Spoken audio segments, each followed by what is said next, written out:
naman for today's video ay gagawa po tayo ng ube pastillas. Ito po ay masarap at tsak mag-e-enjoy po kayong lahat. Ngayon po ay simulan na natin. Ang kailangan po natin ay 3 cups ng powdered milk, 1 cup ng white sugar at condensed na ube flavor. Simulan na po nating ibuhos yung condensed doon sa milk at unti-unti lamang po natin itong ilagay para hindi po mabigla at mahalo po natin itong mabuti.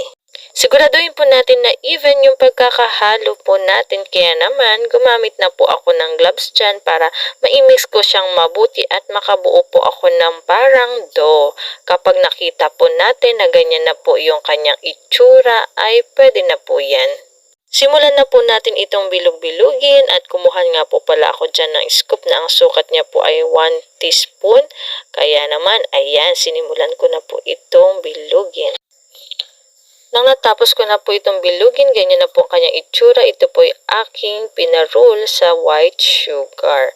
So, ulit-ulitin lamang po natin yung process. Kaya kumuha ako ng scoop dyan para pantay-pantay po yung laki ng aking ginawang ube pastillas. At ulitin po natin itong i-roll ulit sa white sugar hanggang sa matapos po natin lahat. Habang ginagawa ko po ito ay talaga namang natatakam na ako. Ang sarap niyan tignan at for sure masarap din po itong kainin. Charan! At tapos na po tayo. Nakagawa nga po pala tayo dyan ng 49 pieces na ube pastillas. Kaya naman, ano pang hinihintay nyo? Gayahin nyo na rin ito. Pwedeng-pwede nyo rin po itong pang negosyo. 3 ingredients lang ay makakagawa ka na ng ganito. Kaya naman, tikman na po natin ito. Ayan, at malambot po siya.